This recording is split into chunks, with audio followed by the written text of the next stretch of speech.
Hey everybody, what's going on, and welcome to the Opie Awards 2017. The Opie Awards is my award show where I take a bunch of different categories and tell you what I thought were my favorites or the best of the year. Keep in mind that this is my opinion and it is also just the movies that I saw in the calendar year of 2017. So if there's something missing, I may not have seen it until 2018 or at the end of 2016. I saw a little over 150 movies last year, and that's the ones that I could remember. So I had a lot to go through, and unlike other award shows, I try to give every movie a fair shake. Also remember, if you want to follow along, I've put all the nominees and their categories down in the description below. The first Opie Award is for Best Animated Movie, and this one might come as a surprise to some people, but I'm giving the award to Captain Underpants. I know that for most award shows, this pick is almost a given, but for me, the pick was a little more difficult. The two animated movies that I loved from last year were Coco and Captain Underpants. I had to make a choice between which was the better movie and which one was more fun. I decided to go with the movie that I thought was more fun because this is my own personal list, and while I do feel that Coco was the better made movie, Captain Underpants was more fun for the entire family. Though kids can enjoy it, I do feel that Coco is more for adults, which is kind of Pixar's MO right now. Captain Underpants was a great movie that was more fun and creative than it had any right to be. For me, it was just the more well-rounded and entertaining film. The next Opie Award is for Best Superhero Movie, and for me, though there were some great superhero movies throughout the year, this one was an easy choice. While there were some pretty good superhero movies last year, only one of them was just a great movie. Logan finally took a look at the character of Wolverine and gave us, for the most part, the adventure that we've always wanted to see the character take part in. The character of Logan is always better when he's broken and has something to fight for. While we didn't exactly get the official Old Man Logan storyline, we did get a fantastic Wolverine story that, as far as we know, is the last one with actor Hugh Jackman. The next award is for the Best Horror Thriller Movie of 2017, and while there were some decent ones last year, I had to give it up for the one that shouldn't even have had a chance. For a movie that nobody really seemed to want, it sure was a good movie. I will say that I don't think this would have been the movie it was if the child performances weren't as good as they were. The scares were creepy and the story was very well told given how many characters there were. It updated the things that it needed to, plus cut out some of the stuff that really didn't need to be in there from the original story. And you know what I'm talking about, that underage sex scene near the end of the kid's story. I don't want to say too much about this one for those that haven't seen it, but I'll just say that it stood out from most of the horror and thriller movies from last year. When you've seen as many romance movies as I have since becoming a critic, you'll start to realize that they're a dime a dozen, so when a unique one comes along that really stands out from the crowd, you have to recognize it. When I reviewed The Shape of Water, I mentioned that while this story wasn't a Hellboy Abe Sapien story, it could have been. The reason I picked this movie as the most romantic is because if you can convince me that a love story between a mute girl and a fish man is possible, you've pulled off a miracle. This is a movie that I highly recommend, so I don't want to say too much. The movie's love story might be a little strange, but it is also very romantic and beautiful. That brings me to one of the special Opie Awards that I introduced last year. That's Geno's Crush of the Year, and that award goes to Sally Hawkins.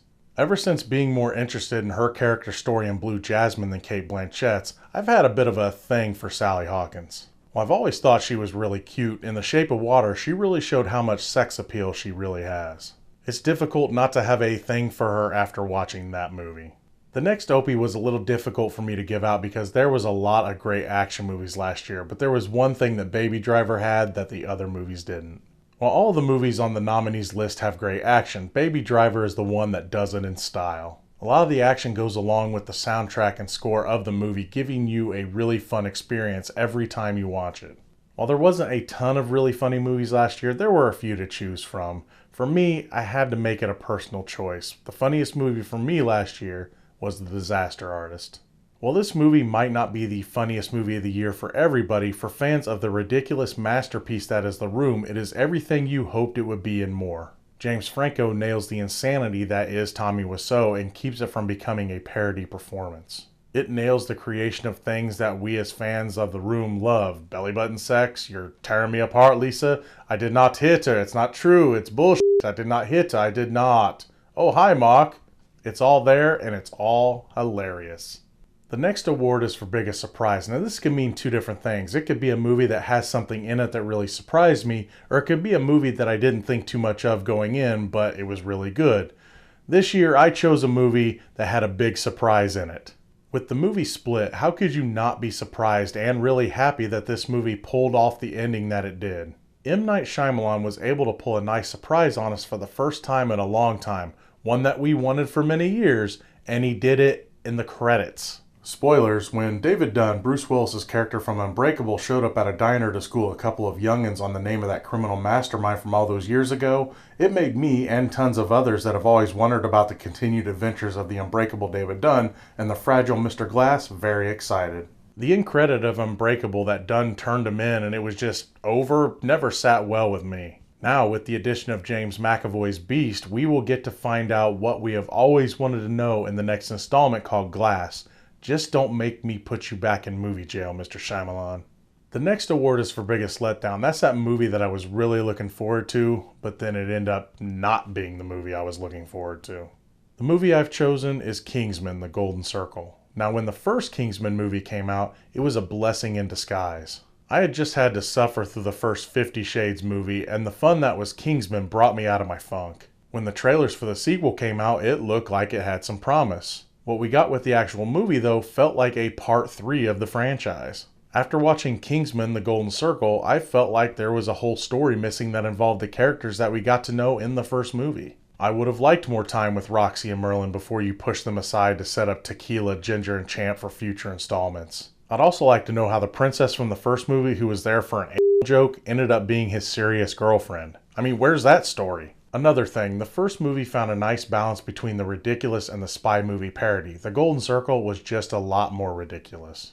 The next Opie Award is for Best Hero, and this one was kind of tough for me because there was a lot of great heroes in movies this year, but I had to choose one that I've watched grow for 3 movies now. I chose Caesar from War of the Planet of the Apes.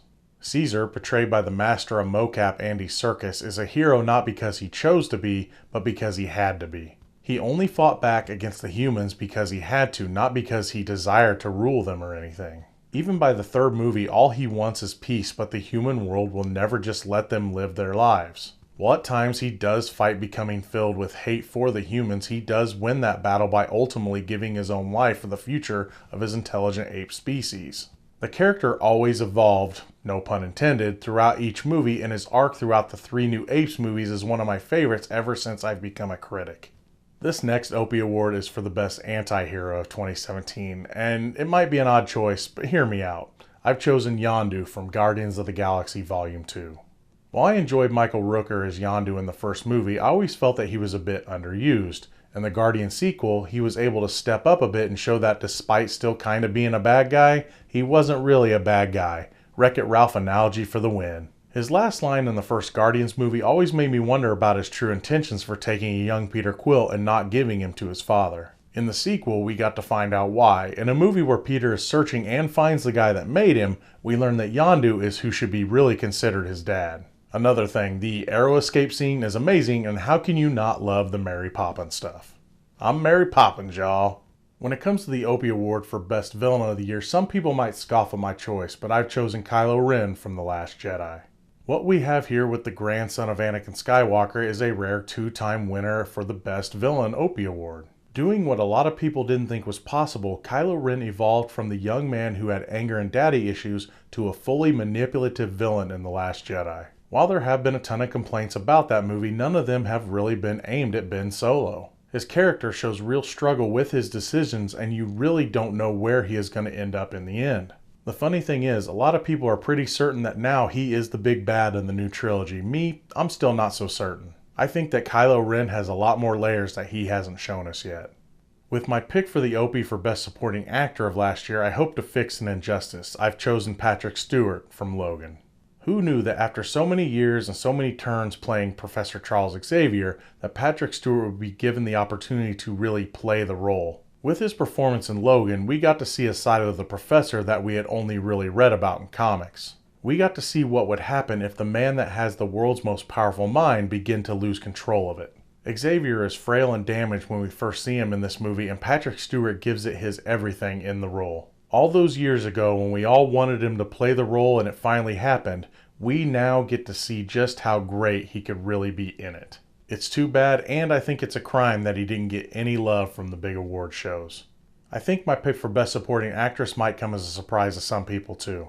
I've chosen Ana de Armas from Blade Runner 2049. This is a role that I don't think is getting the credit it deserves. What you have here is a holographic girlfriend of a replicant Blade Runner that really seems to humanize the main character. Despite him being a replicant and her being a program, they truly are in love with each other. If this movie were more about their love story, it would have been in contention for most romantic. Ana de Armas just brought a very subtle and character-driven performance that has to be seen. Even after she's gone, she's in the movie again when the main character Kay sees an ad for her brand of hologram. When this happens, we get to see just how special the character of Joy really was to Kay. The next award is for Best Actor, and while I won't say that this one is overdue, I will say that now it's warranted. For almost 2 decades, Hugh Jackman has played the Wolverine, and until the movie Logan, we never really got to see him play the character, if you know what I mean. With his performance and what he has said is his final turn in the role, we finally get to see what we have always wanted to from him, the raw, emotional, and violent version of the character. Jackman not only pulls this off beautifully, but he also does double duty in the movie. He plays a clone of himself without a conscience. We get to see the Wolverine that we know and love battle what he would have become had he never got away from the ones that created him. While I would be okay with it if he went back on his word and joined the MCU as Wolverine, I don't think he would ever be able to top his performance as the character in Logan. When it came to Best Actress, this one was by far the easiest choice. I've chosen Sally Hawkins from The Shape of Water. Not only is she my crush of 2017, Sally Hawkins also put in the best performance of the year as well. The amazing part is that she did it being mostly silent, if you don't count the daydream sequence later in the film. She is able to capture a wide range of emotions with only the use of her face, especially her eyes, hands, and body. Her ability to play off her amazing co-stars is also pretty fantastic. Also, despite being surrounded by one of the best ensemble casts of 2017, she owns The Shape of Water. This next award is a new one that I'm introducing this year, and it's named after one of my favorite actors, or should I say one of my favorite people in the world, Doug Jones. The Dougie is the award that I'm giving to people that do a lot of creature work or mocap work that don't usually get the recognition that they deserve. For me, Doug Jones has been the epitome of creature work for years, ever since seeing the original Hellboy movie and hearing how they replaced his voice with David Hyde Pierce's. I've always been interested in his work. It was always strange to find out just how many roles he was in even before Hellboy that I didn't even know about. From Batman Returns to the McDonald's commercials Mac Tonight, he has been the staple of entertainment whether you knew it was him or not. In The Shape of Water, he continues to be able to convince audiences that he is who he pretends to be, which in this case is a more raw version of his Ape Sapien character, to put it in simple terms. For the years of work he's put in and for his performance in The Shape of Water, and because the award is named after him, so of course he's going to win the first one, I present the Dougie to Doug Jones. Big Dougie hugs to you, sir. When it comes to the worst movie of the year, it seems like my list gets longer and longer and longer. This year, I decided to make my pick personal. While I could have chosen any of the names off the huge list that I started with, I ultimately had to go with the movie that offended me the most personally. While all the Transformers movies have pretty much sucked, The Last Night was a pretty big F you to me in more ways than one.